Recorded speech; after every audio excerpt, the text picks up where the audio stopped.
Now that more people in the colonial Western empires are willing to admit and understand the atrocities of their empires, let's talk about what they're doing and what's happening in the Democratic Republic of Congo. Some background. Congo's land contains some of the highest and richest natural mineral resources in the world. That should also make Congo one of the wealthiest countries in the world. It's not. According to the World Bank, the Democratic Republic of Congo is one of the money poorest countries in the world.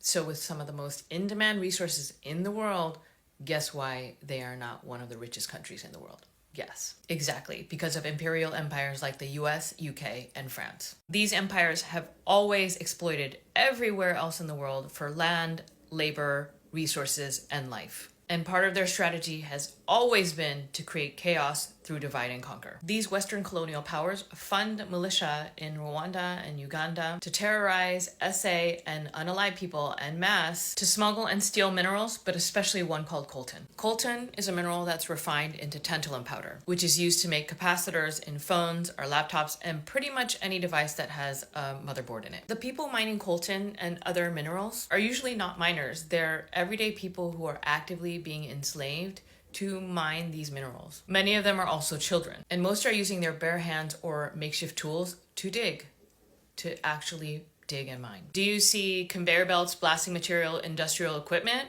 No. Do you see any protective equipment like goggles, helmets, or masks? No. Mining is one of the most mentally and physically demanding and dangerous tasks, because not only are you digging deep into the earth, but the material that's all around you, all of the dust, the debris, it's toxic. Just look up all of the statistics on mining and health. Many are calling this a silent genocide. Millions of lives have been taken for capitalist colonial exploitation. So what can we do? Make the connections between imperialist as well as Western empires. Talk about it. Talk about environmental and land justice and the impact on human life. Think about the literal life and death cost for technological advancement and convenience. Understand that imperialist empires like the US, UK, and France continue to fund, wield, and abuse their power in countries all over the world, including Sudan, Palestine, Korea, Haiti, the Philippines, and almost every single island. Guam, Puerto Rico, Hawaii, the Virgin Islands, the Pacific Islands, and so much more. Remember, there is life behind each one of those.